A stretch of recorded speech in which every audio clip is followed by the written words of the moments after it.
Right, it's time for the paper review now, and let's get into understanding what stories are justly for your attention the morning. We have in the studio one of our regulars from the University of Lagos, Dr. Dan Ekere. Good morning. Good morning. Nice Dr. to Dan, see you. good to Thanks see for you. having me. Thank you. We'll begin this morning with the Vanguard. 2019 validation of June 12, not enough for Buhari, Southwest leaders are saying. Debanjo, Dumakin, Babatokwe, Fasomi, Ajibulu, others differ. Well, a lot of people actually see the declaration as a political strategy, and it could actually be, though it is a good act, irrespective of what it is meant to. Whatever the motives are. Yes. but I do not think really that it is going to make everything so easy.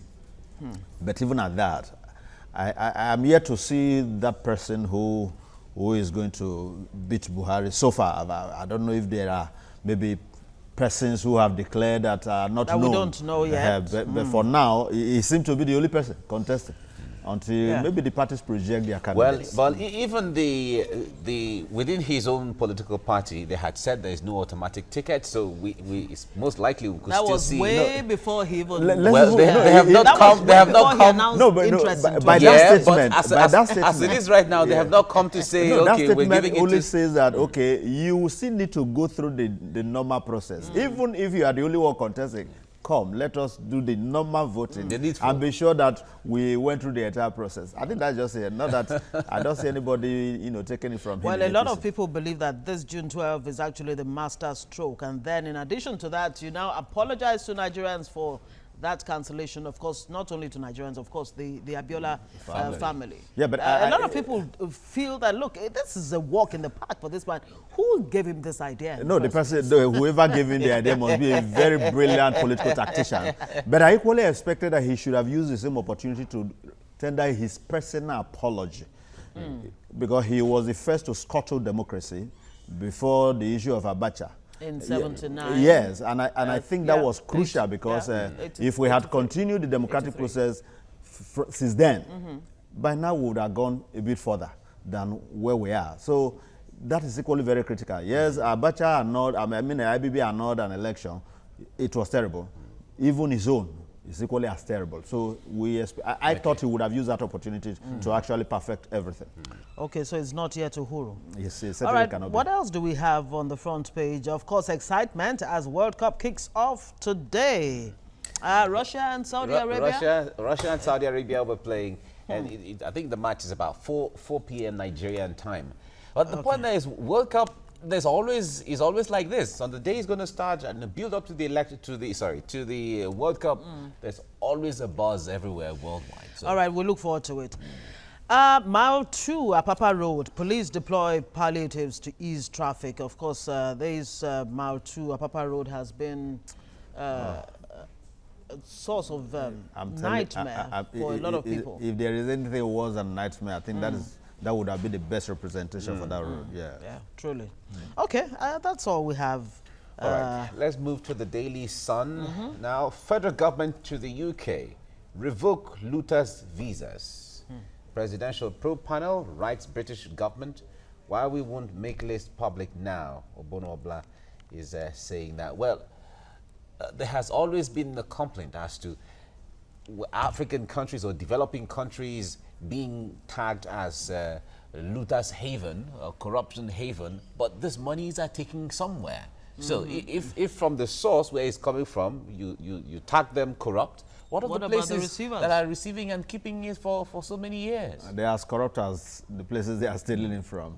We have a saying that the one that keeps, the bag for the thief is a thief as well. So this one, you are the one enjoying the proceeds of the loot. You are even a greater thief, for God's sake. So I do not think that. As a matter of fact, but again, it benefits one. Obstacles on the way to even repatriate those funds. Oh, certainly, because those funds are useful to their economy.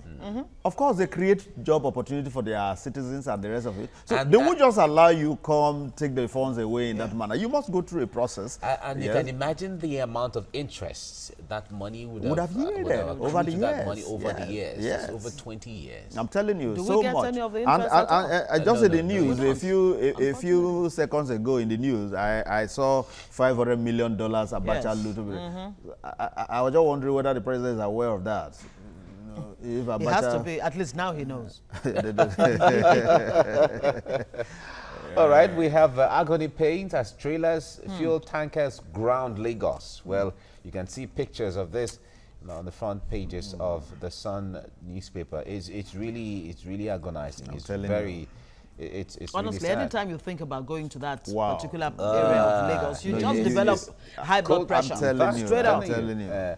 All right, Okorocha bombs or Hakim describes the predecessor's government as most devalued in Imo State. What does it mean by that? I think he needs to clear because that statement for me does not look, clear enough for us to understand what he meant. But so far, really, I don't know whether there is any much difference between Okorocha and or Hakim, really.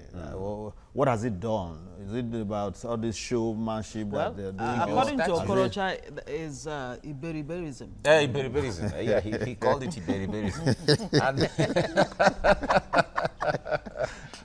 By the way, what is Iberiberism? You have to ask Okorocha. I know Iberibe. That is a new lexicon in the political terrain. Maybe in Imo State. Yeah, perhaps. Maybe in Imo State. Yeah, it's Iberiberism. Superfluity of nothingness. Okay. All right, we have AGF clears air on June 12 public holiday. Says only amendment of Act will make this possible. Well, there's been the issue of amendment on the Act of Public Holidays. Yeah. The IGP okay's independent inspection of SARS cells. SARS is on the news again and again and again. Yeah, I think that's something that's really critical because so far SARS, as much as, they should, I expect they are doing their job, but they have always been complaints about their operations, and I think that it will be very important that such an independent inspection is done, and that the activities should actually be checkmated because you don't just leave it to them in the name of fighting crime, fighting or whatever. Because in as much as they're doing well to check crime, but there has also been their own level of crime has become a major issue too. Yes, and then if you call it high-handedness, it will be you try to euphemize it. It is crime as well. They're equally committing crime. By virtue of all the reports we've got and the rest of it, they are equally into crime. When you know that this is, you call them Yahoo boys or girls or whatever, and you want to extort money from, so you're as good as a Yahoo boy. So, they need to actually be put to proper focus. With that, that's the paper now. From the Daily Sun. Okay, moving on to the New Telegraph. APC mulls postponement of National Convention. Paucity of funds hits committee, and party accuses Okorocha of forgery. Governors to Buhari, we must be prepared ahead of 2019, and Ebri vows to challenge Oshomole. This National Convention of the APC was slated for June 23rd. Now it's looking likely that it's going to move again. Second time in a month that they're moving it. And we're hearing that the issue of money maybe... Is it corruption that is, because we hear that the governors are not forthcoming. The governors who should be helping in funding. Who should be funding. They're not even the way governors are positioned, they take over the entire machinery of the party. And I think it doesn't really augur well for... They're taking over without deep pockets. Well, that's what it's looking like. Yeah, if you like, call it deep pocket, but whatever it is, you still find out they have so much influence in the process. Because to a large extent, even the delegates from their states, they seem to be in charge. Yeah. And they have a forum where they can decide on where to go, and those things are really affecting the strength of the party itself. You just find a party machinery that is not on its own, that cannot function, that cannot even call, airing, members, whether governors or whatever, to order. And I think that doesn't really all go well for them. And when the governors say to Buhari, we must be prepared ahead of 2019, well, 2019 is right around the corner. 2019 is I think they are getting the feelers too. And even their own election too at the state level is also part of what they're saying. We have to be prepared. Yeah, that is the more reason why they will rally around the president because I do for you, you do for me. If the election is to go, as planned by the INEC in terms of sequence, then you're going to have the presidential election first. You know, and that will mean that those who are in the president's good books obviously will get the tickets and have their way. You know, so the governors know what they are doing. Okay. Moving on, Customs seizes 1.34 billion naira rice and goods. Okay. So where's the rice? What? In the container. You have to ask Customs. But really, I mean, government has been patting itself on the back about the successes achieved in the area of rice production. You know, the massive reduction in rice importation, down to 20% now. Well, that figure is still arguable because we hear all of that, but the price has not really, you know, changed to reflect what we are saying. We are exporting, and yet we are still importing. So it gives me a lot of worry. I don't know who is telling the truth now. You know? Now, the point there is, it is argued that if we are actually that self-sufficient, those who are even smuggling it in, it will be bad business for them. They will even want to do that. Exactly. So obviously some people have not given up on that business. We still have, it's still very lucrative. Still viable. If we still have smuggling in, and then the cost is still that high, then it tells you that there's still a shortfall in production. Obviously, there's something going on there. All right, there's a very troubling piece of news coming from the U.S. concerning a Nigerian couple. Nigerian pharmacist kills wife and daughter and self in the U.S. What is going on? I think maybe we've come to an era of suicide. I don't know, because the thing is getting so rampant. Everywhere in the world you hear of suicide here and there. Yeah, but Nigerians, you know, Nigerians are not. And just yesterday or so, I think it should be a Danish or whatever, was arraigned over killing of his wife and daughter here in Nigeria. Now in Nigeria, I don't know whether the one he killed is somebody from Denmark or somewhere. No, the Nigerian one. I think the wife is also Nigerian. The couple. The Danish guy. The wife is Cameroonian. The Nigerian one. Yeah, there is a Cameroonian wife, and then you have the one going on in Nigeria already, where the man has pleaded not guilty. Yeah, but the issue there is no, but all this pleading of not guilty, I really don't understand. Is it that he didn't kill or what? Well, it could be the circumstances surrounding it. But on the other hand, if there are issues between the man and the wife, what brings the daughter in? How does one feel about that? It's shocking. Are you really sure these are matters of issues between the man and the wife?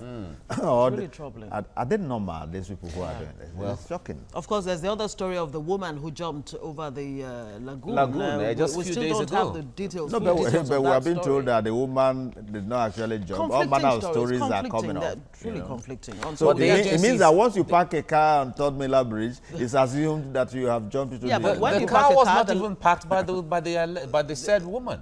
Oh, so where did the jumping come from? But what we know is that is there a cover up somewhere? The agencies have been combing the entire lagoon to get the body of and it's more than 3 days already. And so by now the body should be floating. The body hasn't. Okay, well, there's a piece of good news. 11.61%. That's the inflation rate right now. And it looks like it's moving very quickly towards a single-digit rate. Well, I'm waiting to see that. This is anything to go by. But the figures are always different from the reality in the market. That is the point. That's the point you said it here a few days ago. Was it yesterday or so? That tomatoes have. You know the tomatoes are gold now. Wow! I didn't even go, you know, for tomato, but I just passed through a market and I listened to somebody, you know, who wanted to buy tomato. There were just 3, you know. Yeah. And the guy said 500 naira. Exactly. So I was shocked, really. When the madam that I buy tomatoes from said, I said, Mala, I will give you tomatoes, normal small basket. Yes. He said, Madam, 3,000 naira. He just took his face. No, it's me. I said, it's not a question of me or not. So the point there is, I don't know whether to buy it is, or to just. I'm telling you. So it is one thing to look at the figures on the papers and the inflation rate is dropping. But if you go to the markets, what you see is different. It's different. So we always have the statistics of you know, inflation rate, this and that. Even the so-called foreign exchange rate, all manner of things. We'll get them. Anyway, let's hope the repatriation of fresh $500 million Abacha loot will help the economy. Well, we hope so too. Okay. As FEC approves 185 billion naira for roads, construction and repairs. LP kicks as Mimico. Or a Mimico. Returns of inflation rate, this and that, even the so-called foreign exchange rate, all manner of things. We'll get them. Anyway, let's hope the repatriation of fresh $500 million Abacha loot will help the economy. Well, we hope so too. Okay. As FEC approves 185 billion naira for roads, construction and repairs. LP kicks as Mimico. Or a Mimico. Returns to party. Yeah, the He's Labour just Party. left PDP. PDP, he back just to resigned from back the to PDP. Labour, and Labour are saying, we helped you in the darkest days, and you dumped us when it mattered most. Now you want us back. Well, it was the same thing, the governor of Okay. Imo State also, because there were the speculation that he was going back to APGA. And they said, no, we don't want you, we don't want you here. But that has been a trend, and that is why a lot of us find it difficult to believe that we actually have these parties on their own, because today a lot of members of the APC are actually PDP, and you find them across board and all of that. Still trying to find where they fully belong. I don't know when they will. We're looking forward to when ideologies will actually guide party membership. Political parties, exactly. Dr. Dan Ekere, thank you so much for coming on the program this morning. Thank you. So it's my pleasure. Right. Okay, there's more to come on TVC Breakfast. It's World Blood Donor Day. We'll be discussing that next. Stay with us.